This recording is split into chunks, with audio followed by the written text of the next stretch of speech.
I am so excited to be here. The last time I had this much excitement, I was swimming in a swimming pool. Some random person said, "You want to get wet?" And I did. I'm Sir Jerry, and it is a sunny day here close to the water of Lake Ontario.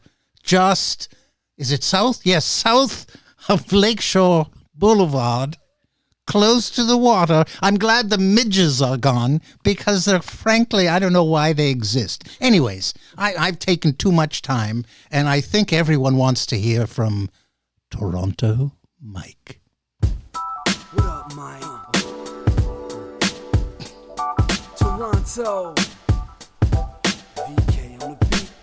I'm speechless, Sir Jerry. That's not good. Take over.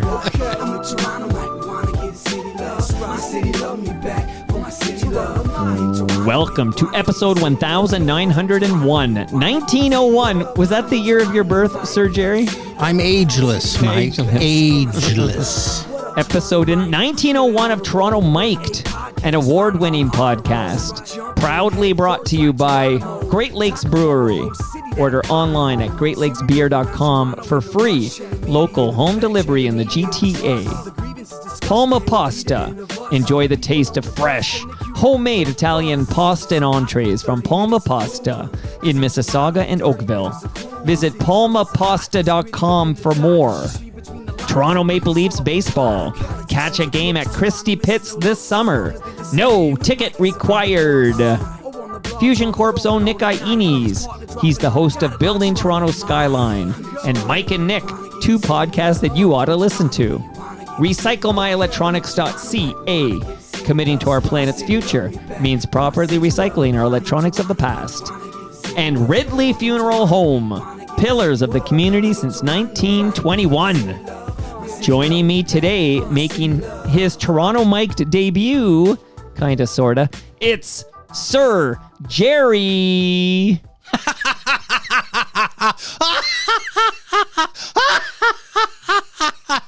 Oh, I have this condition. I don't know. So let me tell the listenership, this gentleman to my left, Sir Jerry, you are well-dressed. The last time somebody was that well-dressed in the basement studio here, he was a funeral director at Ridley Funeral Home. You look good. Well, thank you. I try to look well, but, I'm a little battered, A little battered, but you look great. And you got a, I'm going to just paint a picture for those who are listening. You got a, I don't know what to call it. That's a suit? Well, I wouldn't call it a suit, but it's a very formal, long jacket, the kind of thing they would wear in the Victorian era. Okay. And you have a bow tie on? Yes. Not a clip-on. But it's a real deal. It's a real deal. Prove it, Sir Jerry. No. Fine. I didn't know it was that kind of a broadcast. And what is this? Is this I should know what this is, a bootlier? What's that thing called? It's called a flower. A flower. Flower. You've been in the basement too long. But does it have a formal term when you put a flower on your lapel or whatever? That's the kind of question you should ask I feel the like funeral home. I think you're right. A boutonniere. I think I was going there. Boutonniere. Yes, okay, thank you for that. And you got a top hat on. Yes, it's actually quite a vintage top hat. Okay. If you take a look at it. Well, I want to just shout out Jeremy Hopkin because he often wears a vintage top hat as well when he visits the basement. I love that it's the real deal. It's not some faux thing you bought at a Halloween store or something. I just want to comment that because it is a hot day, I've been sweating a little bit and you touched it. You may have come down with the hantavirus. Have you been on any cruise ships lately, Sir Jerry? No, Do you work the cruise ship circuit? I have been on a boat. Oh, yeah. Yeah. But okay, I'll get more info. So I want to I know it's weird here, but I did have on somebody who looks a bit like you, but is not you. So there's a gentleman named Jerry Levitan. Do you know him? Oh, my goodness, I do. He's a very lovable fellow, a bit of a blowhard and self-promoter. I thought so, too. Yeah, yes, but I do know him, and yes, he actually gave me your name. He connected us. Yes, he connected us. But this is the first time I spoke directly with Sir Jerry. Mm-hmm. Like, it's an honor, and I have questions, but I don't want to be crass to promote a live event that's coming up. But there is a pretty exciting live event at noon at the Drake Hotel on June 15th. Are you aware of what's happening at the Drake Hotel on June 15th? Not on the 15th, but on the 14th. I am aware of it. Are you serious? Oh, Yes. you're right. Okay. Yeah, sure. I'm putting on a children's show on Monday. No. It's Sunday, June 14, noon. I blew that one. Okay. We'll fix it in post. So why don't you tell us off the top? We'll get to know you, Sir Jerry, and then maybe we'll chat maybe about your buddy, Jerry Levitan, as well. Sure. But just tell everybody exactly what's happening Sunday, June 14th, 2026 at noon at the Drake Hotel. Happy to oblige you. Toronto Mike. Slip me a few 20s for that. Even though I blew the date. I've probably been given the wrong date for my event as well. Do you take Sri Lankan currency? Yes. Excellent. All right. Now, so I have been doing live shows, mostly at the Drake Hotel in Toronto, but all over the province, actually, for many, many years. And the last show I did was before the pandemic. Wow. And my trusted manservant, Melman, indicated at last week's rehearsal that it's been 7 years since the last live show. I did some internet things during the pandemic, but aside from that, I haven't had the band together. So I just raised the proposition of doing another show because I know there's a void in today's very difficult world, a void for me. So there could be a void for you, but so got the band together, excited. There's actually a new person on it. So it's me, my trusted manservant Melman, my beloved Uncle Alfie, Laura the Spider Girl, Super M, she's the new person, and Ruben, the musical, mystical, magical genius, who used to many years ago be in a very popular Toronto band called Glue Leg. In any event, I know Glue Leg. They've been in the basement. Have they? Yeah. No kidding me. I wouldn't lie to you. I don't want to ruin your flow there, Sir Jerry, but I am very quickly Googling Glue Leg Toronto Mike to tell you there's many members of Glue Leg. The two gentlemen that were in the basement, Carlos Alonso and Christian Simpson. So they're a couple of founding members that we talked to. Yeah. Ruben Huizenga was basically the guy. Right. Okay. Well, then how do you do I needed to get that guy on Toronto Mike. For sure. He'd be happy to come another on. Glue Leg episode. He has a new band called Star Beast, which is gaining a lot of traction. He has 2 albums, and the latest one is great. Okay, well, I trust everything you say, Sir Jerry. Okay, you wouldn't lie to me. So people need to buy tickets. Like, can you buy tickets in advance, or is it cash only at the door? No, it's cash only, and I believe they have an ATM. An ATM. What does that stand for, Sir Jerry? I don't. Automated Toronto Mike. Oh, I like this. Okay, well, I'm not paying for this.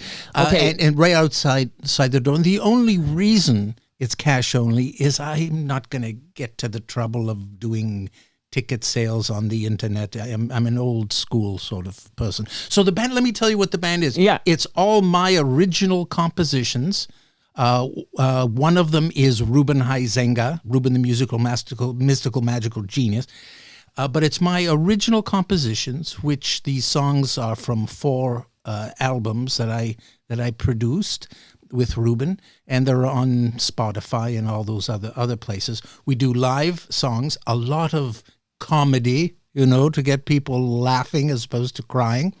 There is some crying from some parents. Well, it's a fine line. It's a fine line. Yes, it is. We have 4 dancers trained from some of them from the National Ballet of Canada.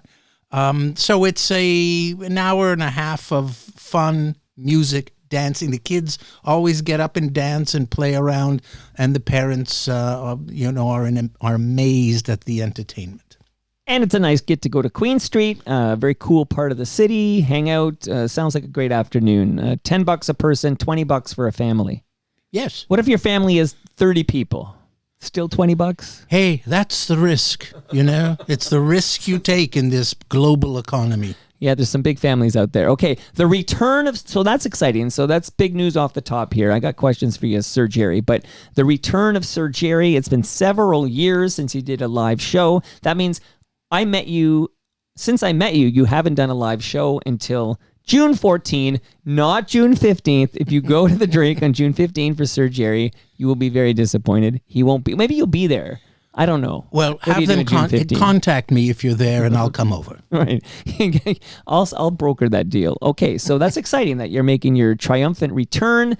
Good cast of characters there. Is there a gorilla in the band? Yes, the drummer is Dr. Gorilla. In fact, one of my songs is the Legend of Dr. Gorilla. I think that's what I called it. Okay, and I couldn't help but notice that your Toronto Mic'd debut, Sir Jerry, because you, Sir Jerry, have never been on Toronto Mic before. I noticed it was 2:30, and every time I have anything at 2:30, I think of a dad joke about a dentist, and I'm just going to play a little bit of...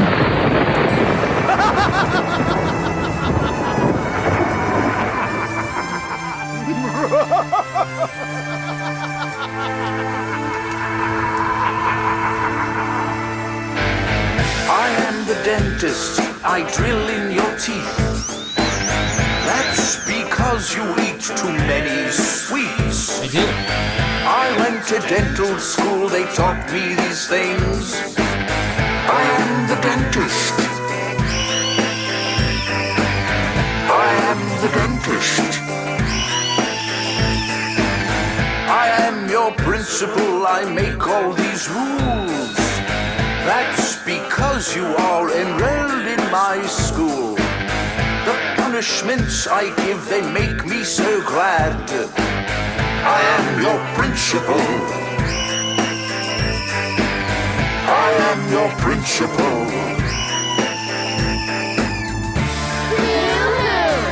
No one wants to play with me. It's a little frightening, Sir Jerry. Can a 4-year-old enjoy Sir Jerry? Yes, absolutely. I actually market it as ages 1 to 100. They can. A 4-year-old might be a little spooked by that song, but because we have dancers in tutus, right, and this whole comedy scene, no one really gets freaked out. Also, I failed to mention you have a cane. Is that, you won't disclose your age. Is this simply that you're of an age where you need some help walking so you don't fall? Well, I'm a world traveler. Many of my songs are about my exploits. And as you can see, this cane is quite beaten up. It helps me, but, it's more for just the look, It looks cool. Thank you. You're like the penguin or something. Now that's an umbrella. Now you've painted me as a DC villain. Now, so many places I want to go. My goodness gracious. So you won't disclose your age, is that correct? That is correct. I'm timeless. You're timeless. But you're clearly from England, right? Like you have an English accent. Yes. I spent a lot of time in England. I don't really know what country I was born in. Okay, so you don't know when you were born or where? Is this the deal? Correct. And because I've traveled the world, I found Melman in the Himalayas. And ever since he was a child, ever since then, he's been my trusted manservant. So what do you know, about your origin story? You must have some information about where the hell you came from. Well, in Poopy Doopy Land, where the queen of the Poopy Doodies, Queen Poopy Doopy. Easy for you to say. I have actually a song about that. That is why I'm a sir. She knighted me as a sir. And I spent time there. I think I came out of a dream, is actually what I believe. Because if you ask yourself the question, who are we? Where do we come from? Right. What is this life? Right. What is the universe is expanding? It's expanding, so what the hell are we doing? Oh, I said a naughty word. What the hell are we doing here in South Etobicoke if the universe is expanding? Right. Do you have an answer for that, or these are the great questions of the universe? I have no answers, but okay. I pose the questions. Okay, so you don't know when or where you were born. Now, I feel like So you mentioned you've been all around the world, but do you travel through time? Well, that's I'm giving you a tricky question. No. It's a good question. It's an existential question. I don't understand Sir Jerry here. I asked the late Carl Sagan that question, and his answer was time is not a random, isolated thing. There's the space-time continuum. Right. So I can't pinpoint a time. Do I travel in time? Well, there have been times I've been speaking to certain people or in certain groups where I wish I had gone back in time. But, that's another concept. That's another concept here. Because I played a song called I Am the Dentist just moments ago. Now, so how many albums have you released, Sir Jerry? Actually, I have to be truthful now. I created a time machine. With my infinite knowledge of human history and Ruben's mastery of basic household tasks, we have created this time machine. Melman and I will demonstrate. I will sit here in the captain's chair. You, Melman, sit next to me. Sir Jerry, all these wires and switches are making me nervous. Oh, there's nothing to be worried about, Melman, as long as you don't press the big red button. You mean this one? Great Hannibal's hanky! What, Sir Jerry? What's wrong? What's wrong? We're going back in time! What are we gonna do, Sir Jerry? What are we gonna do? Well, as I see it, you bumbling ninny, we could either panic... Oh, I'm panicking! Or we can enjoy the trip. I, for one, would rather enjoy the trip. You see, on your left side, the Great Wall of China is actually being built as we speak. Or on the right side, there's Albert Einstein writing E equals MC squared on his blackboard. Well, that certainly is educational. Bingo. Now hear that roar? Smell that smell? Dinosaurs roaming the earth. Yikes! Well, if I pull this lever, we could see what the future holds. Look, cities built on clouds. Ah, so pretty. Everyone is getting along in the future. I don't see any sign of global warming here. So, Jerry, do you know when ice cream cones were invented?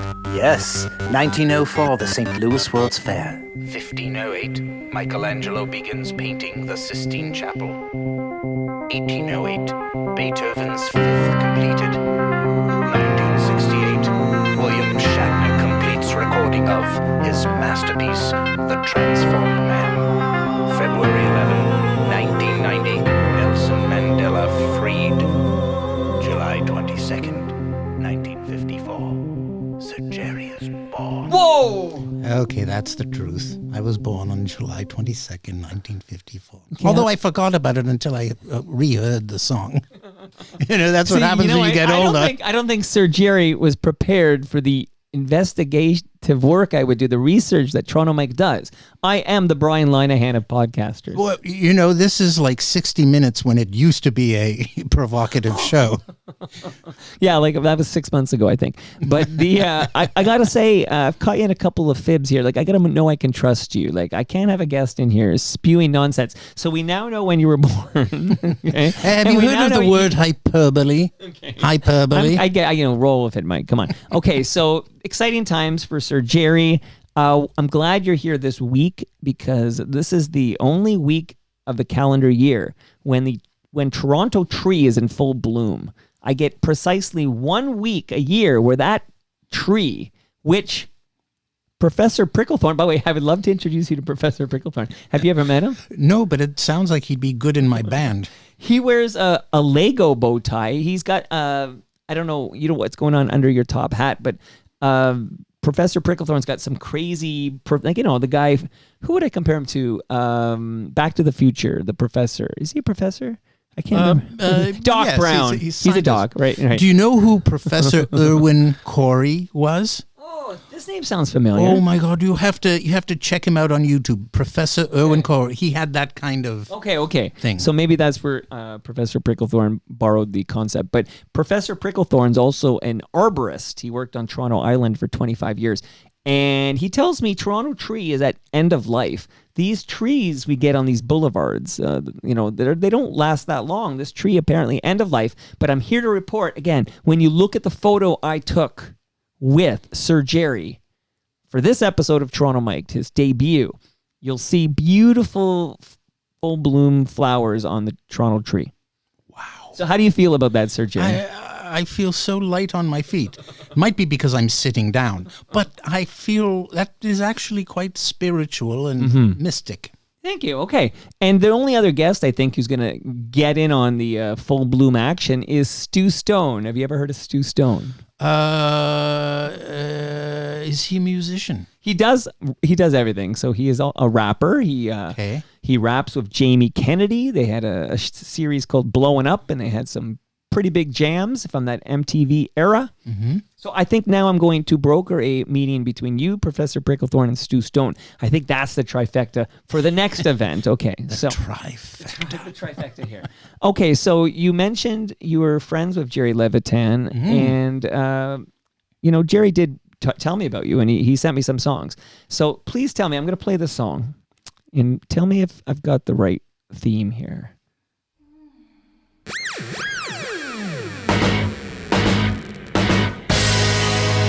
Hello, my name is Sir Jerry. That is my theme. Should have played it at the beginning, Sir Jerry. Welcome to my world. And this is how our show starts.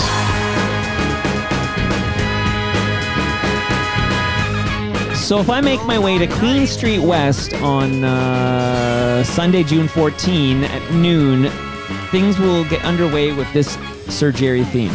That's right, and the 4 dancers will be dancing to this. They bring me out, and I introduce myself or inject myself into the audience.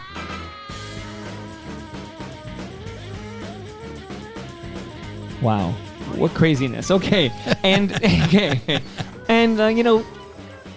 I got questions, but I don't know if the answers will be consistent. So maybe I should just ask you for some advice here. Okay, so you've had, prior to the pandemic, you had many live events where you would entertain families. Yes. Okay. Yeah. Here's a true story. It is actually true. A number of years ago, I got a call from the mayor. I'm trying to think of Art Eggleton. No. I knew that. Well, Jerry Levitan knew that fellow. Right. But what was the name of that? Aurelia. And the mayor of Aurelia and their council decided to have a Beatle Fest. To attract tourism. Sure. And this many years ago. And I got a call from the mayor who said he heard my music. And he understood that my good friend Jerry Levitan had spent time with John Lennon of the Beatles, and it would be a good idea if I came with my band to perform. And to which I said, for sure. And he asked me to play a Beatles song or two, which I agreed to do. Wow. Because I'm familiar with the Beatles. So we went there, and I forget the name of the venue, but it was their historic sort of musical theater place in Aurelia, an old building. They canceled school early in Aurelia and the surrounding area for the show and bussed kids in to this theater. This is the truth. This is the truth. And it was a great show. So anyways, we did a show there. We played all over Ontario. Not at Fort Francis, I don't think, but mostly in Toronto. Which Beatles songs did Sir Jerry perform? The one I definitely remember performing was "Hey Bulldog," which was one of the more obscure Beatles songs. I was going to say, I don't own all the Beatles albums, sadly, and I don't think I know that song. It was a song recorded for the Yellow Submarine album, and like I said, it's one of the obscure Beatles. I thought it was a parody of "Hey Jude," "Hey Bulldog." That's a good point. I think it actually was recorded before Sgt. Pepper, and "Hey Jude" is actually the White Album vintage. Okay. Do you remember the other song or no? It may have been All Together Now, which also was a Yellow Submarine song. It's possible we only did "Hey Bulldog." I can't remember, but it was mostly my songs. Okay, so I'm going to ask you. I was going to ask your friend Jerry Levitan about this, but I have Sir Jerry here now, and I'm going to ask you about this. I was listening to a podcast that was discussing the Beatles cartoon show.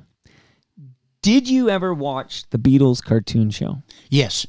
Okay. What do you remember about the Beatles cartoon show? Well, here's the point. Now that you know my birth date and you can calculate my age, when I became enthralled with the Beatles, the early ages of 13, 14, 15, new Beatles songs would be coming out, right? So you would go from, for example, Rubber Soul to Revolver to Magical Mystery Tour to Sgt. Pepper and the White Album. You couldn't wait to hear a new Beatles song. And it was quite obvious to kids my age at the time that things like the Beatle cartoon show were just a joke. Right, Right. They weren't as good as Rocket Robin Hood or anything like that. And I don't even think I really watched much of it, because why would you do that if you could listen to Sgt. Pepper or something like that? But I think it was more designed for the younger siblings of those who were into the Beatles. So they made 39 episodes over 3 seasons. And I guess it was Sunday at 10:30 a.m., I think. But in the 3rd season, they moved it to noon for some reason. And the music you'd hear in this show was actually the Beatles, but the voices of the Beatles were... They were terrible. They were terrible imitators. It was like Ringo was, I can't find the drums now. It was that kind of thing. So apparently there's a U.S. actor named Paul Frees. Do you know his name? Paul Frees. That rings a bell. He was the voice of John Lennon, your friend's friend. I guess you're a friend of Yes. John Lennon. But he also voiced George Harrison and Brian Epstein. Like all 3 voices were this American named Paul Frees. Right. And there was a chap named Lance Percival. Percival, yeah. And he voiced Paul McCartney and Ringo Starr. So all 5 of those voices we're talking about were just 2 guys.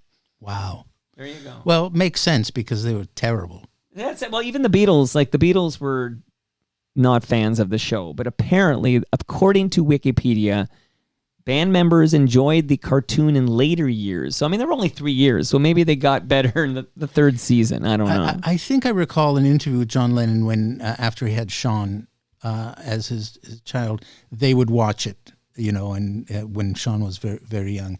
But, I mean, it was part of the whole merchandising that had very little to do with the Beatles. You could buy sheets and pillowcases with the Beatles. Right. They just licensed the band to make some cash. There you go. There you go. Now, I want to give you some gifts because I'm afraid later in this chat, your buddy might drop by. He's a neighbor, lives nearby. Okay? He might drop by and we might talk. But I'm going to give you some gifts, Sir Jerry, while you're here. Oh, my. And then I'm going to ask you for some advice because I know you're back at it. I gotta get the date right since I screwed it up. You're back at it. I actually took your image here. I'm looking at your image. I can't screw it up. You're back at it June 14th at the Drake Hotel, and I hope it's a full room. I make my debut in precisely 2 days. Okay, so I'm going to ask you for some advice. But first, I'm going to ask you, Sir Jerry. I know you're timeless, and we found out your birth year, so let's get these stories straight. But have you, Sir Jerry, ever been to Christie Pitts here in Toronto? Yes, I have, but it was so long ago, and I think I was there at the invitation of a young girl. I was a teenager at the time. Okay, you probably heard you were friends of a guy who knew John Lennon. I feel like that would get you some chicks. Yeah, I was in the bushes watching. Okay, well, the Bushmen are there now. I was at Christie Pitts on Sunday. Yes. For my 2nd Toronto Maple Leafs game of the year, and the weather was spectacular, as you know, Sir Jerry, spectacular today. But Sunday was great, and I gotta say, I don't think I've ever seen that many people at Christie Pitts for a Toronto Maple Leafs baseball game, and I've been to a bunch. This was the biggest crowd I ever saw. What a turnout. I'm giving you, Sir Jerry, a book on the history of Toronto Maple Leafs baseball, and I'm going to try to get you out to Christie Pitts for a Leafs game. I'll do it. Wow, that is... First of all, the fact that you're giving me a gift is just incredible, because who gives gifts these days? I do. Really? I'm not even done, okay? By the way, I feel like I could sell the Game Ops people I'll be noodling that one all day. The Game Ops people at Chrissy Pits, I could sell them. I feel like I could sell them on like a Sir Jerry day. Sir Jerry throws out the pitch. Maybe Sir Jerry sings a song for everybody. I don't know. I could work on that. Make sure you pronounce it correctly, because sometimes people might think you're saying surgery. Oh, yes.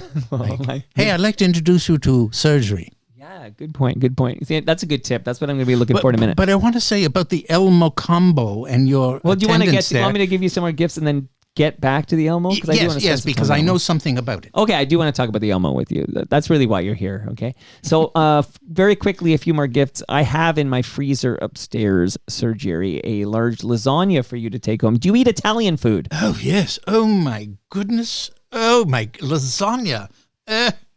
I do like that, okay. I'm beside myself. Okay, but if you're going to eat Italian food and you're not going to make it from scratch, like Nona would do, you're going to get it at Palma Pasta. I just want to make sure people know palmapasta.com. They sent over this lasagna for Sir Jerry. Also, a South Etobicoke institution known as Great Lakes Brewery. Easy for me to say, brewery. They sent over some fresh craft beer for you, Sir Jerry. Oh, my goodness. I have to say, unlike other children entertainers, I do drink beer. Oh. Glad to hear it. Yes. Because Rafi never drinks. No. And Sir Jerry's not like those other entertainers, like brush your teeth. No, it's not like that. But this is wonderful. And one of them is suspended. The maple. It's a shorter cup. But that was actually, that's Professor. Oh, yes. Okay. So you got the Great Lakes, the premium lager. You got an IPA called Burst. And then my favorite, Sunnyside Session IPA. And I threw in a special non-GLB beverage for you that came courtesy of the aforementioned Professor Pricklethorne. Wow. So so you've got yourself some fresh beer from Great Lakes. I also have a measuring tape for you, Sir Jerry, from Ridley Funeral Home. This will come in handy. You might come in handy if Brad Jones is unavailable and they need somebody to wear the hat and the suit to welcome people who are grieving a loved one. I think you do a great job at that. Well, I was thinking more, given now that you know my birth date, that maybe a measurement of me. But as I said, one way or the other, I enjoy it. Okay, enjoy that. And thank you to Ridley Funeral Home. They have a great podcast called Life's Undertaking. Also, Nick Iones has a great podcast called Building Toronto's Skyline, and he's got another one called Mike and Nick. And I want to thank him for supporting the show. And I want to thank recyclemyelectronics.ca, because Sir Jerry, if you have I can't imagine you having old electronics, old phones, old devices, because you're sort of a old-fashioned kind of guy. But if maybe your buddy Jerry Levitan does, I'm going to urge him to go to recyclemyelectronics.ca, stick in his South Etobicoke postal code, and find out where he could drop that off to be properly recycled. That sounds good to me. Sounds good to you? Okay, so now I've given you the gifts. Let's talk about the Elmo for a moment, because I'm speaking to you on Tuesday, May 19th. And on Thursday, May 21st, see, I got this date right. Thursday, May 21, 2026, like literally, Sir Jerry, I'm going to be not too long, maybe around this time, I'll be biking to the Elma Combo, doing like a sound check, watching the opening act, Rob Pruce, and getting ready to grab that mic at 8 p.m. to deliver like a 90-minute presentation that I've been working on, like 2 days from now. So I want to hear from you. I want to hear that beautiful, authentic British accent of yours. What advice can you give me so I don't, I'm not a deer in the headlights and I'm staring at the crowd and I can't remember what to say? Like, what advice would you give me as a veteran performer? All right. Well, first of all, I know about it because that lovable vagabond Jerry Levitan told me about. He's going. Not, oh my God. Not that will mean that anyone will go because of that. Will you be going? Well, I will go. I will go in one form or another. Right? Will I see that hat in the crowd? I'll bring it. And that will screw you up. No, but so the advice... Well, it's amazing that Mr. Levitan's going. Like, I'm honored because these are not cheap tickets. Yeah, I know. The Paul McCartney tickets were less. No, they weren't. They were like 100 times more. They aren't that expensive. And here's the thing. My advice would be just be yourself. Uh-oh. That's it. Well, you're right. That's it. Good advice. Pretend that you're doing a podcast, but you'll get some instant audience reaction. I'll make sure that Jerry Levitan laughs when it's appropriate. He shouts out good things. Okay. You know. I'm honored Jerry Levitan's going to be there. I'm starting to hear from certain. At first, my whole shtick, if you will, was I'll be on stage in front of the 6 people who bought a ticket. Like I wrote that. Mike. Can I call you Mike, or do I have to call you Toronto Mike? If I'm calling you D? Sir Jerry, you're calling me Toronto Mike. Okay. Okay, Toronto Mike. Oh, Toronto Mike. How about Come on. Sir Toronto Mike. Okay. All right. That was my shtick. I didn't know what to think, but now I'm thinking it might be nice to have a crowd there. So I guess I'm gonna do like a bit of a call to action. If you've been like on the fence, thinking about, oh, do I really want to buy a couple of tickets? I'd say have a great night on the town. Come to the historic El Macombo on Thursday. Come for the Rob Pruce. Rob Pruce is going to put on a great show at 7 p.m. I think he's worth the price of admission. And he's got a drummer. He's added a drummer to his like squad there. And the drummer whose name will come to me, his nickname is Juice. Okay. It'll come to me. It's not Juice Newton, I don't think. But Juice, and he's a drummer for Platinum Blonde. All right. Well, Okay. already you know that the beat will be right. Right. So anyway, that's I just got that news from Rob today. But Rob's going to be great. The doors open at 6:30. Rob starts at like 7. At 7:55, I have ordered Rob Pruce from Spoons and Honeymoon Suite. If you don't know that name, I've ordered him to play a song that he co-wrote. It's called Romantic Traffic. So when I hear Rob Pruce start Romantic Traffic, that's my call. That's my cue, if you will. I'm going to storm that stage, grab the mic, and I ain't not going to give up that mic for 90 minutes. I think that's great. And you know, I have been at the Elmo since they renovated it. It's beautiful. Yeah, now, I got to be clear, too, because I was wrong about this at first, too. There are 2 floors to the Elmo. There's the ground floor, which they call the Starlight Room, and then there's the room you're probably thinking of, a shape like an L, the upstairs room where, like, the Rolling Stones would have played, I would think, the L-shaped room. So we're in the Starlight Room. Not that you go to the wrong room and say, where the hell's Rob Pruce?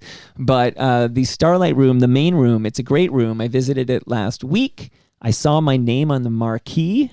That's cool. Big moment. Took some video, took some pictures. So like it's all like starting to hit home that this is actually happening. I'm gonna bike over, just sort of like soak it in, do my best, and I do have a like a top secret surprise grand finale that I won't be letting you in on, Sir Jerry. Wow. Well, okay. This It is you. Well, what a surprise. But you know, actually there are 3 levels. There's a basement too, where they actually have in a lucite container Keith Richards soiled undergarments. So I urge everyone who goes to your show before you come on or after you come on to go down there and take a peek. Take a peek, but hold your nose. I don't think Yes. they've cleaned it. I don't think they've cleaned it. Okay, good. That's a good tip. But there, all too. jokes aside, so be it's a great myself. thing. You're Yes. saying just be yourself. Because although I haven't done anything like that, I do, like you've been to, well, your friend's been to, very complicated here. I'm getting the Ed the Sock flashbacks now, but your buddy Jerry Levitan has been to the Palmas Kitchen TMLX Yes. events, which is a very different vibe because I got a co-host and people like your buddy would come on the mic and chat it up. But we go 3 hours unedited. With a good audience, with quite a number of people, I'm Free told. event though. We'll see how many. We'll see who's there. I'm excited to find out. Like it's all part of the experience, and I am excited about it. And I do, as I speak to you now, Sir Jerry, I could never lie to you. You may have lied to me a couple of times accidentally earlier. I could never lie to you. My intent is to never do this again. Never do what again? Have me on? Oh, that's for sure. I'll have your buddy on, but I can't do this twice. So I can't do it twice. Okay. You'll never be the same.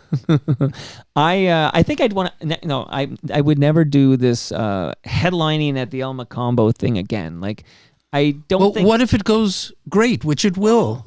And what if you get a buzz? You see, this is the thing. Yeah. And you know it from the Palma pasta TMLX events. There's a buzz when you have a live audience, right? Well, you would know. I certainly do. Okay, well, I see. That's it. You do feed off it, but this time I don't.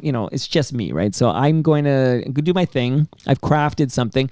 It fell out of my head on bike rides. It fell out pretty fully formed. So I'm just going to I still have a couple of days here, Sir Jerry, but I've been kind of memorizing it sort of deal. Like, not that I'm going to be like, I'm going to go up there and I know the beats and the hits, and I think I'll just go up for 90 minutes. But people like humble Howard Glassman and people who have done a lot of stand-up tell me that's a very long time. Like, I don't have I'm too naive to know how ridiculous some of this is, where apparently 90 minutes is a long time. But I am going to go 90 minutes. But you're not going to do stand-up, right? I'm not calling it stand-up because I'm not Right? going to do like Jerry Seinfeld. Yeah, where, that's you a different thing. Right. That's a different You're right, thing. 'cause you think yes. Palmer, Right. but in a different kind of, I'm going to say cooler ambiance, but it is cooler, right? You know, Right. it's the El Macombo. That's why it's a ticketed event. Yes. It's too cool for the TMU, without Yes, a doubt yeah. here. Okay. All right. So excited that your buddy Jerry's going to be there. I kind of had a clue, I think, and then I wasn't sure. I know that's one thing. I don't have any insight into the ticketing, so I don't really know exactly how many tickets have been sold. But this is all happening Thursday. If you're on the fence, do it. There's a link if you go to torontomike.com. There's a link at the top that says Elmo gig. Buy a couple of tickets. Go have a good time in Toronto. Come on. This is a Kensington Market, for goodness sakes. Where are we? College and Spadina. Where the hell are we? Yeah, that's virtually Kensington Market. It's Chinatown. It's like the corner of that's Kensington Market. Yeah. And come on out. Cool part of the city. See what's going to happen. You don't have FOMO. I wouldn't want fear of missing out on this one. So, And the Toronto Western Hospital is not that far away. and if you forget Sir Jerry, if you need surgery, surgery. So, all right. So, Sir Jerry, good luck to you. So Thank you. My good luck is 2 days from now. Your good luck is June 14. That's several. I guess the pandemic is to blame for like 7 years off of live events. Yes, and I was doing other things. I was traveling and doing meditation for 6 years and doing various other activities. Well, where did you go? Like anywhere exotic and interesting? You name it, I went there. Oh, I traveled the world. okay. Paris. I was in Paris. I was in Paris. Okay. I'm going to say name places. And say- not Paris, Ontario. Have you been to Paris, Ontario? No. Okay, well, we could get you a show there, I think. I think that's a safe bet. I went to a wedding in Paris, Ontario once. Wow. Yeah. It's wow. It's, yeah, I'm trying to, yeah, okay. So they're no longer together. Well, you know, these French people are. I have a question. Dad, well, Dad? I get it now. But do you think, like, if you go to a great wedding and you're like, that was a Yes. great wedding, and then eventually that couple breaks up, okay? Yes. Does that like retroactively make the wedding not as great, or is it, you know what I mean? Like, it's like, that was what a great day, but that love didn't last or whatever, and they went their separate ways at some point. I think Socrates posed that question to Glaucon and the other fellows, you know, and it's recited in Plato's Republic. If someone gets divorced, Socrates, does that marriage cease to exist? He went on for about 14 pages, right? So no one could understand what he was saying. Also, it was Greek. So, I don't know. It's all Greek to me. Yeah. Well, I know that Jerry Levitan was married a few times. So I hear. Yes. Is he currently married? He is currently married in a wonderful marriage. It's working I was out going to ask, great. how's that one going? Is that going to stick? Oh my God, that was a real laugh. It's going very well, and it's been going for quite a long time. I know you have to go. Time traveling and stuff. I know you have to go, but could you tag in your buddy Jerry Levitan? Just maybe I have a few minutes with Jerry Levitan before I close this. Sure. Why don't you? Will you do this? Unless Sir Jerry has more he wants to get off his chest and share. Like, I'm not trying to get rid of Sir Jerry. Off my chest, no. Off my belly, maybe. But no, I'll do it. But this is how we can do it. I want you to click your heels and say, I want to go home. I want to go home. And he'll appear. Okay, I've seen this 3 movie. times. Okay. I want to go home. I want to go home. I want to go home. Yeah, what do you want? Hey, Jerry. Yeah, you what's happening? Your buddy Sir Jerry was just here. Oh, my God. You missed him again. Yeah, well, you know, he's everywhere. Shout out to the Pokeroo. And I'm trying to float the rumor that Steve Paikin played Pokeroo. Wow, that's a good rumor. That's a good I'm trying to get that one going. Maybe Retro Ontario can help me out. I have a question. Yeah. Brian Linehan. Yeah. Why do you have that photo of Brian Linehan there? So that frame with the photo inside is a gift from a rock band I like called The Watchmen. And they wanted me to know that Brian Linehan would have been proud of me because, like Brian Linehan, I always do my homework, okay? I do my homework. I'm always very prepared for my guests. Sometimes I know more about my guests' or origin story than they do. For example, your buddy Sir Jerry. Right. He couldn't remember if he had a birthday. He couldn't remember. Yeah, well, there was an unfortunate accident at a brewery. That Was it affected Great Lakes? No, it was a different one. And it affected his... but this is the truth, I was friends with Brian Linehan, and I was in a play at the no longer Colonnade Theater in the Colonnade on Bloor a gazillion years ago, an Arthur Miller play called Incident at Vichy, and I was a kid. So in that play, they needed a kid, and he was one of the actors. They said, give us the kid who interviewed John Lennon. It was before I met John. I was like 12, 13. Yeah. But I then became friends with him up to his death. He was quite an interesting guy. Love to hear it. Like I only met him once. I met him one time, and it was near Runnymede. It's funny because people. Okay, whatever. I'm not at the El Macombo. At the El Macombo. Can I share a story I told your buddy Sir Jerry? Totally. Before we started recording, just real quick here. Totally. So when I was a teenager for 18 months, I worked at the Runnymede and Bloor McDonald's, which is no more. It's gone. But there was a McDonald's at Runnymede and Bloor. Okay. The reason I'm bringing this story up now is because I realized there's a parkette at Runnymede and Bloor. That's where I met Brian Linehan. Like it was that right at that intersection. He was walking, and I met Brian Linehan. Reminds me of when I was on a subway. It was Runnymede Station. It was Runnymede Station, Sir Jerry. No, you're not Sir Jerry. That's another guy. Jerry Levitan. It was Runnymede Station where I bumped into Ziggy Lawrence. Ziggy? Do you remember Ziggy? From City TV? Ziggy? Oh, yes. Okay, yes. She had the pink house, and she did Mush music and all this, okay? But and then she said, and we had a crush on Ziggy Lawrence. Me and my buddy were there, and she did this flirty wave and said, "Hi, boys," or something like that. And then years later, when I had her over here to do Toronto Mike, I told her that story. And for the photo, she gave me a big kiss on the cheek. Wow. Jimmy. My goodness, great. But okay, so Brian Linehan was the same Runnymede and Bloor where I worked at McDonald's. But I told you about the responsibilities I had as one of the few teens there that could be relied on by management. They said to me, my job was to get Ronald McDonald from the Windermere. This was the Ukrainian festival, and they closed down Bloor Street, and it was a big street festival on this one weekend. And Ronald McDonald made an appearance at the stage at like Windermere and Bloor, and I had to get him to and fro from the restaurant McDonald's to the stage to perform for the kids and then get him back. So I'm just chaperoning Ronald McDonald, and then we're walking back, and then we open the door behind the back of McDonald's. So we're in private. We're not in the public part of McDonald's. And then the door closes, and then Ronald McDonald looks at me and goes, "Is my ride you here yet, kid?" Like he completely broke character, and it completely shattered me. And I'm not trying to connect any dots, but the reason I shared that with your buddy Sir Jerry is because there was a moment like that outside when I was talking to Sir Jerry, and he slipped for a moment. That's all I'm going to say. And it reminded me of like when Krusty the clown, right? Right. On The Simpsons. He's smoking on the cigarette. Okay. Love me some Krusty. Okay, so very interesting that the Brian Linehan thing, because I kind of admired his interview style. Did you see the Chevy Chase documentary?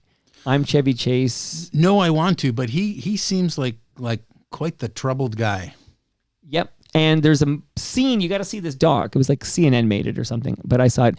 And in this doc, there's a scene where he's tearing Brian Linehan a new one. Wow.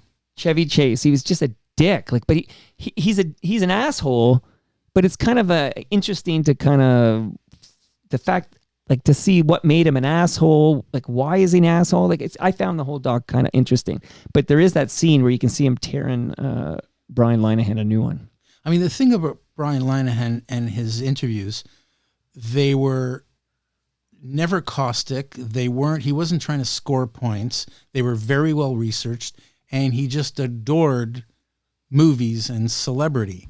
So he made people feel comfortable, which is why they always said, "How did you know that Yeah, because there was no Wikipedia back then, right, Jerry? Exactly. So I guess when someone would turn on him, like, that's a nasty person. It just seemed like, you maybe be like if I kicked Ronald McDonald in the shins or something. Like, screw you, buddy. Okay. I'm going to remind the listeners that you have made 2 previous appearances on Toronto Mike, and I'm not counting your visits to Palma's Kitchen for TMLX events, because it's always amazing to see you there. You've been to at least 2.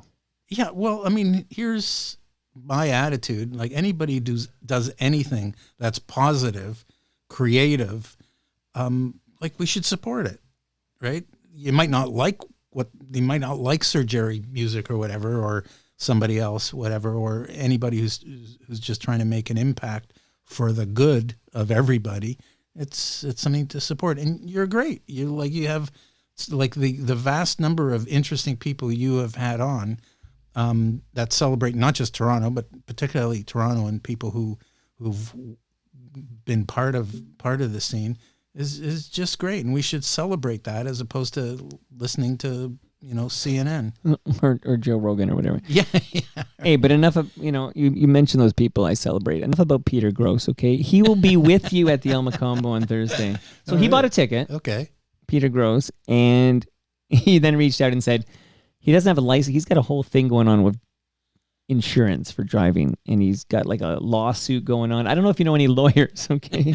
Unfortunately, I know a lot. Okay, well, he's got this whole legal thing where he can't get insurance or whatever. But so he yesterday he called me up and he says, "Is there a friend of Toronto Mike? Is there an FOTM that can drive me and back to the Elmo? I'll help pay for parking." He's going on the sales pay, and I did put out a little call. There's a WhatsApp group for FOTMs. You should be in there, Jerry. Okay. And somebody did say, "Hey, I will pick up Peter Gross and bring him to the Elmo." So we got a ride for Peter Gross. Well, there you go. Saved That's him the doing community. saved him doing a GoFundMe for his Uber. Right. Well, that's going to be pricey. I'm going to shout out the 2 episodes you're on, and then I'm going to ask you about a specific moment for your friend. So you're so close with Sir Jerry, you know a lot about his stuff, I feel like. So I'm going to ask you something. Okay. Sure. May 2024, that's when you, Jerry Levitan, made your Toronto Mike debut. Okay. At the time, here's what I wrote. In this 1,493rd episode of Toronto Mic'd, Mike chats with Sir... Oh, I called you Sir Jerry Levitan. I don't know. I think I was just trying to like play both sides of the fence there. Right. The kid who interviewed John Lennon about... So I called you the kid who interviewed John Lennon about interviewing John Lennon. I like that sentence I wrote. His Oscar nomination, his Emmy win, and his lives as a lawyer and Sir Jerry. So I'm not going to comment on any of that. Oh, my son had a sleepover. My son's actually 12. So this story might, I don't know if he wants me to tell the story, but I'm going to tell it anyway because I'm going to explain it. But he had a sleepover where he wasn't home, and while he was at this other house, he lost a tooth. And I think my 12-year-old is well aware of what's going on with the tooth fairy. I think so. But I think he likes what happens there, okay? Because he benefits. And he told me he goes off. There's a gas station nearby where he goes in and gets like a chocolate bar and a drink or whatever. Like I think he's really into that aspect of the tooth fairy. So he's whatever. I won't say too much in case a kid's listening in a car or something like that. Their dad's listening. Okay, so don't worry. I'm not going to say anything crazy. But I am going to say that I think he was telling the mom or whatever at this house he was at about his tooth coming out, and he might have talked about the tooth fairy, and then the mom said, "Oh, this house doesn't believe in the tooth fairy," Brother. and he said, like, I don't know, it's fine. And then so he brought the tooth home, but I just think that's an interesting thing. Like if you ever lost a tooth at a sleepover somewhere, and then it's like, oh, that doesn't work here. You know what I mean? Like I'm trying to dance around this whole thing, but it's like, but the belief in this, and it's just, and gladly he's 12, but if it were my youngest, I feel like that could be troublesome because I think the youngest is very into the tooth fairy. Well, you hear like, hey, I've got kids and grandkids, and I remember stories of them finding out things about whether it's Santa Claus or whatever. Yeah, and for some kids, it's a little traumatic when somebody says, hey, Santa Claus is a Coca-Cola picture. Right. A invention of Coca-Cola. Yeah. But people who do that particularly subject not their kids, right, but other kids to that kind of crap, they're no fun. Yes, it's something like sort of like me and Sir Jerry. Sometimes you got to try to roll with it. Like, Yeah. you know what I mean? Just, roll with it for a bit. It's not going to kill you. There you go. You can talk to the guy in the top hat for a bit. He's got the English accent. Totally. Who wasn't born at any time, and then you hear in a recording he was born in 1954. Imagine what goes on in our house. How did you feel listening outside the door there when you heard that song was being played and it was going to reveal a birth year for Sir Jerry? Well, it excited me because, the problem with short-term memory loss is that, sorry, what was You don't remember. What was the question? And who are you? So May 2024 is when we met for the first time. And remind me again, who's the gentleman who connected us? He's a friend of yours. Jeff Rogers. Well, I like, you know what? I bumped into him at a screening of a documentary about Nash the Slash. Did you Right. ever meet Nash the Slash? No. And Jeff Rogers, he's just kind of like a straw stirring the drink, He, hey, look, he had quite a career as being a manager of cool rock bands and Like Rusty. there you go. Crash Test Dummies and stuff like that. So he knows everybody and knew everybody in the business. And the business has taken on a huge transformation now, right? It's like everything, whether it's law or medicine or anything, what you thought you knew or the people you knew, Right. it doesn't exist anymore. But he knows everybody and is friends with everybody, and he's a great connector of people. Yeah, and I know he did work with Erica M reached out to me after he was on to say, "Oh, you had my dear friend Jeff Rogers on." Rob Pruce was buddies of everybody knows Jeff Rogers, and I met him. He introduced me to Cam Hawkins from FM. This is a band that Nash the Slash was in, and Cam's going to come over and talk about FM. Well, he has a big role with Sir Jerry because I produced the record with my friend Ruben, formerly of Glue Leg and now of Star Beast. But I did the record, and I didn't know him. And somebody gave him my CD. The first one was Bees, Butterflies, and Bugs. And at that point, he was helping the Drake. The Drake was in its early infancy. And he was helping... is that in my mind, or is it in the ether?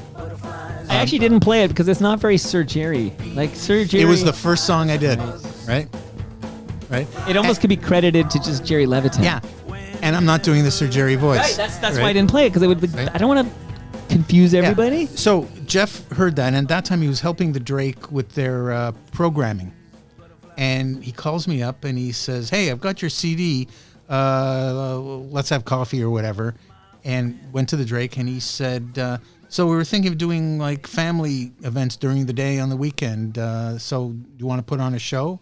And I said, I don't have a band, because it was just me and Ruben and a drummer doing those songs on the first album. And he says, "So get a band and put on a show." So I mentioned it to Ruben, and I said, I was too embarrassed to say to him because he's quite the musician. I said, "Would you want to be in this band?" He says, "Yeah, sure." So that's what we did. It was because of Jeff. And then you became friends? Yeah. And then he told me, he goes, I was just at this guy's house. He's fascinating. You should talk to him. And he's in your backyard. I'm like, literally? I go, and he's like, oh, there he is with the groundhog. I've been here 13 years. Never saw a groundhog till this spring. And now there's a groundhog who's living in my backyard. So I don't know if you see groundhogs. Well, it may be that a weird thing has happened since spring. All these holes have emerged on our front lawn. So I don't know if it's a squirrel or what. It must be groundhogs. It could be groundhogs. Okay, because I'm used to typically I've got my skunks back there, and of course raccoons and squirrels, of course. But in rabbit, there's a rabbit that we call Hoppy, and my youngest calls it Hoppy, but I don't know if it's always the same rabbit. But every rabbit in that backyard is called Hoppy. But there's also apparently an insurance salesman on 7th Avenue. Right. Okay, yeah. Well, I have that sound effect in the board, but I'm not playing it for that one. Okay, you get it. Raise the bar there. Okay. So, by the way, I like this jam too. And shout out to Jeff Rogers who connected us. But one more time you came back. You came back for an episode 1628 in February 2025. So that's about a little over a year ago. Mike chats with, again, I call you Sir Jerry Levitan. I'm trying to split, the difference there. Okay. About his Oscars. We talked more about you going to the Oscars. We talked about, you ran, what did you run for? MPP? What did you run for? Yeah, for the Liberal Party of Ontario in the Stephen Del Duca days. Yeah. I was asked He's been over here. to run. And that was, it was a great experience. I had a great team, and who knew what was going to happen with the present premier. But it was a blowout. So is that this riding that you ran in, or no, different one? No, I ran in Davenport. Okay. So, I originally was going to run in Spadina, Fort York, but the powers, and I had lived there. I lived on a street called Soho Street for many, many years, and I had a strong connection with that. But the powers that be thought it would be best if I ran in Davenport against Merritt Stiles. And the thinking was that if Doug Ford was going to tank, the Liberals would come on strong, and the NDP would tank with the Tories, but that didn't play out. In this riding that we both live in, the MPP is Lee Fairclough. I know her well. We ran together in 22, I think it was. She's great. She's running for leadership of the Liberal Party of Ontario. Yeah. If you look at her background, it's incredible. She's been in the healthcare industry and in executive positions with hospitals and so on and so forth. She was an amazing athlete. Rugby? Rugby, and I think something else. But she is the kindest, most empathetic person you could meet. She really is. Hey, I have very little to do with the Liberal Party now. They asked me to run again, and I didn't, and whatever.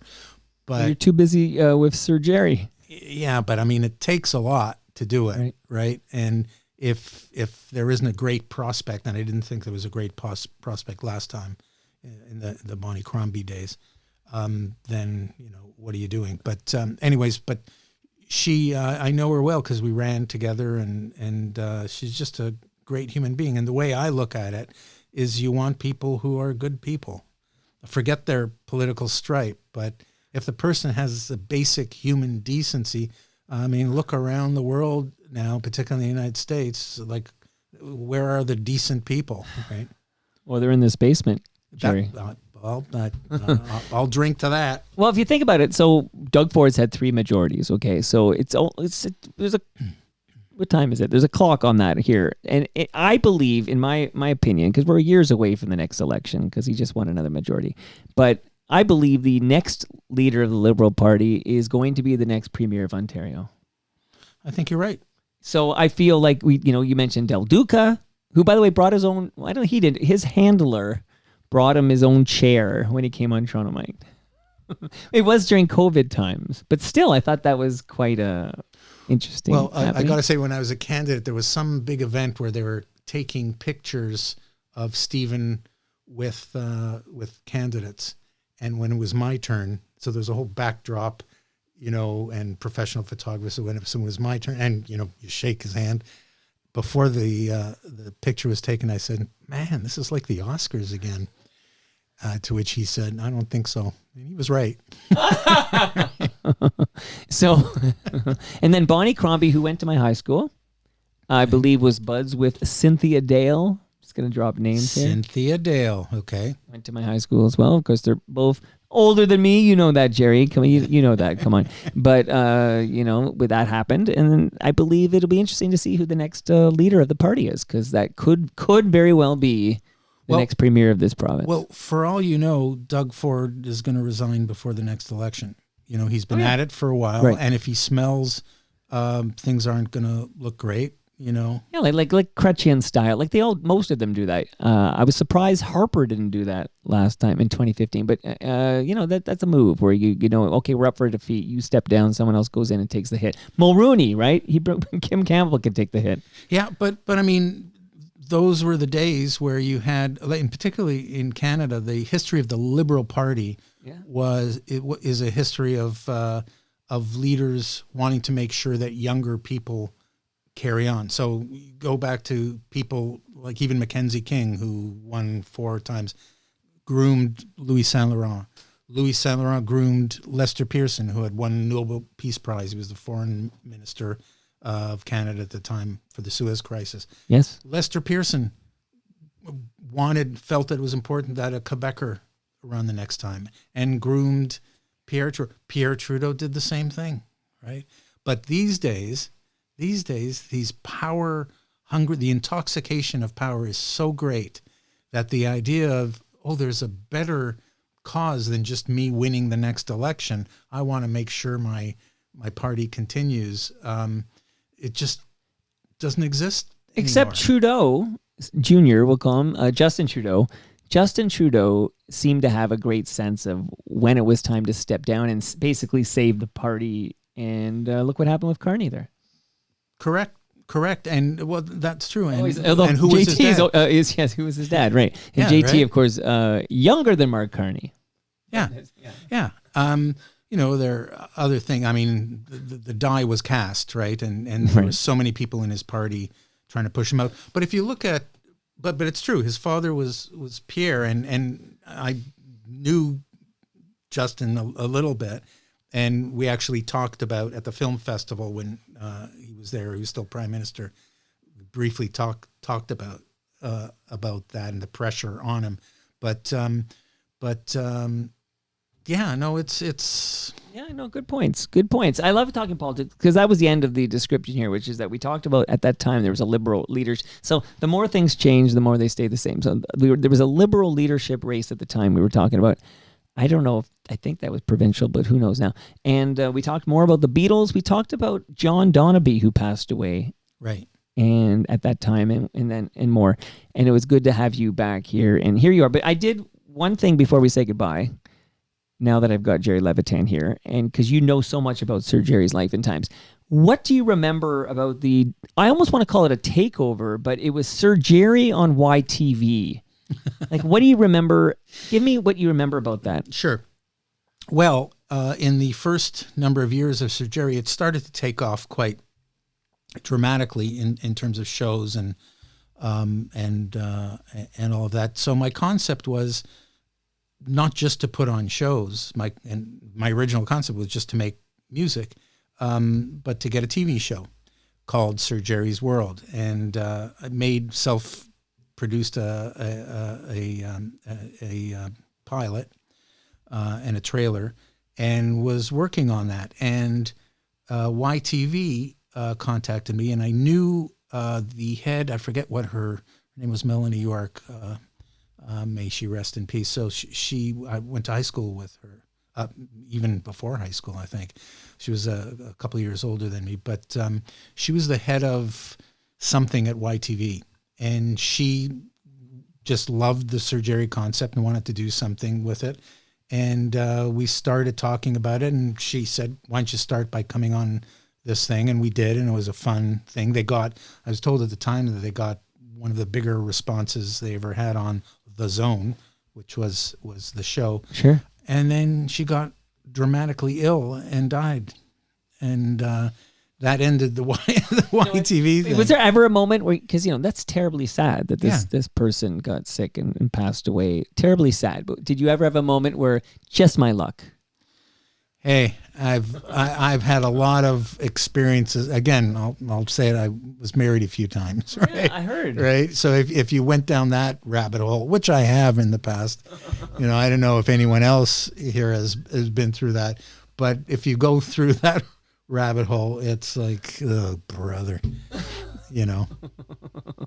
Tell us more. No, I'm going to play a bit. I mean, it's long, so I'm not going to play it all. Before I go, people. Log on to sir-jerry.com is my website. It was made a gazillion years ago, but is still unbelievably great. Click everywhere. My music is there, and my music is on Spotify. Well, Sir Jerry's stuff everywhere. is there. I don't know about you trying to take credit for Sir Jerry's good work. I'm not, but he said I could have the lasagna. Well, here, look, I'm going to play a bit of this and then just to give people a taste. Rock on. What's up, everybody? Welcome back to The Zone. Carlos here, hanging out with you all day long on this, the second last day of Music Week. I have with me my guest, Sir Jerry, and his crew.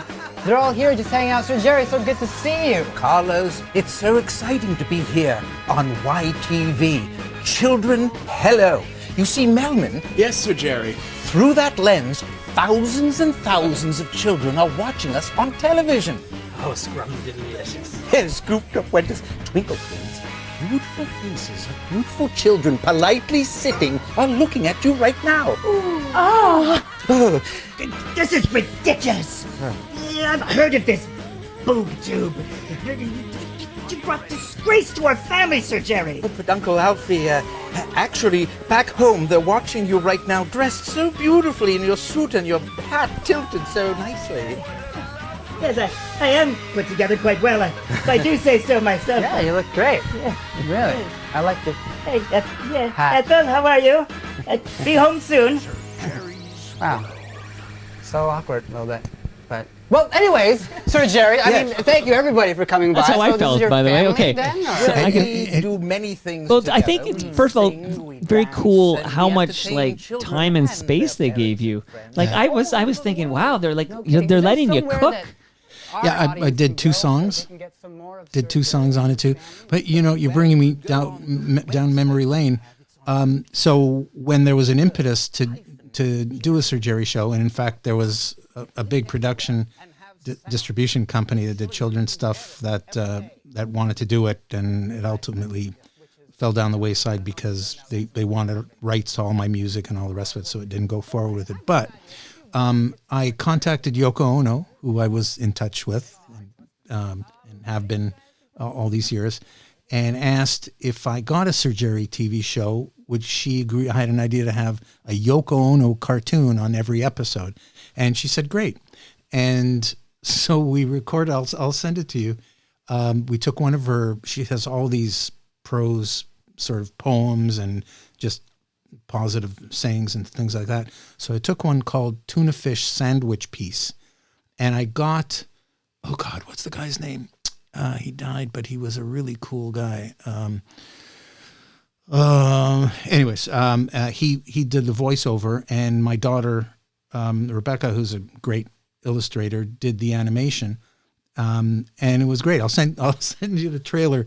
And, that like, who on earth has a Yoko Ono cartoon on every children's show? Wow. Okay. Speaking of the Beatles cartoon we talked. Well, sorry, that was Sir Jerry I was talking to. You might have missed it here. Okay. So do we? And again, I know if you have to be delicate and sensitive, I respect that. But do we know how Yoko's doing these days? She's in her 90s, early 90s, and that's all you need really to know. Right? Also, I'm not stupid. Like it's been a while since we had like a public, from Yoko. So her faculties are still great, but she has been very happy for the last few years to let Sean run with everything, and he does it in a great way.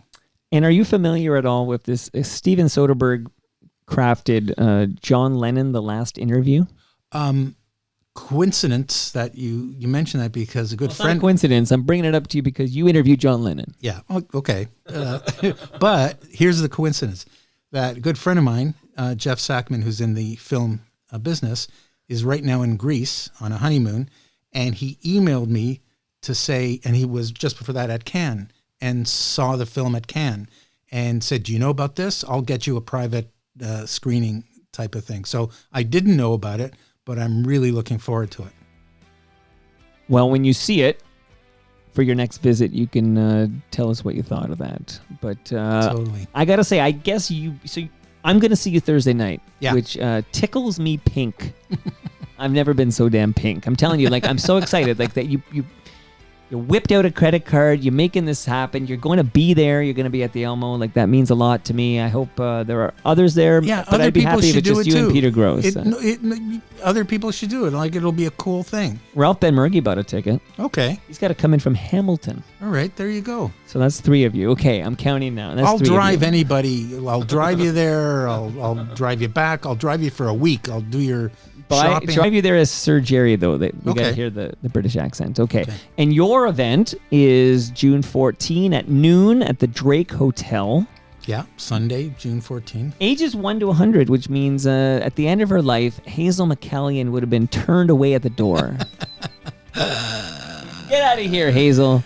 Yeah, I interviewed Hazel. No, I didn't. I was offered an interview. I took a pass at it. I produced the Humble and Fred show, and I gave it to them. Right. I don't know. I don't know. It was a phoner with like a 100-year-old lady. In hindsight, maybe I should have done it. But Hey. anyway, I didn't do it. So Hazel Next time I'll come on as Hazel McCallion. or Hazel May. All right. So are you bringing anybody with you on Thursday? Like, are you going to bring a +1 to the Elma combo? You know what? Let me get in touch with Jeff Jeff Rogers. Oh, yeah. Well, I would be amazing because tell Jeff Rogers his friend Rob Pruce is going to be there as well. No, I will definitely get in touch with him because it's always fun hanging with him. And the last time I went to something with Jeff was to the Elma Combo when it reopened with the new Weckerly owners. era. Yeah, because Weckerly owned it. He put in all that money. Yeah, and then the new people, I was at that thing. Okay. Well, I can't wait to see you Thursday. And you know, I've been the lawyer for the Elma Combo, not for the present owners, but for Weckerly, before Weckerly, and before that person for a gazillion years. You never know who you're talking to on Toronto Mike. Amazing. Like, who cares about what I just said? I do. I don't know. I find that interesting. I had a previous owner of the Elma Combo on the program, and his name, and trying to jog my Rolodex in my head. Was he the guy who Mother Teresa was? Before there was a guy who owned Cadillac Land. Yes, that's him. Yeah, good guy. He came on with Banjo Dunk, and now I'm Banjo Duncan from it. He also owned Graffitis, and yes, this is the right guy. Yeah, and he's in Prince Edward County now. Yes, 3 hands up. And we all know who I'm talking about. Okay. Well, I really love this chat with you and your buddy, Sir Jerry. I already took a photo of Sir Jerry by the Toronto tree because it's in full bloom. Did I mention that? You did. And wouldn't it be crazy if when we leave now, it's dead? God forbid, right? What would that say about the universe? I'll be calling Professor Pricklethorn. Yeah, it'll be like Thanos. We have to get some Infinity Stones. And that... brings us to the end of our 1,000 and 1,901st show, 1901. Go to torontomike.com for all your Toronto Mike needs and buy an Elmo ticket or two. It just says Elmo Gig at the top. Click it. Much love to all who made this possible. Again, that's Great Lakes Brewery. They sell GLB at the Elmo. Palma Pasta. Don't get that lasagna to Sir Jerry. He left without it, so bring it to him, okay? Yeah. Toronto Maple Leafs Baseball.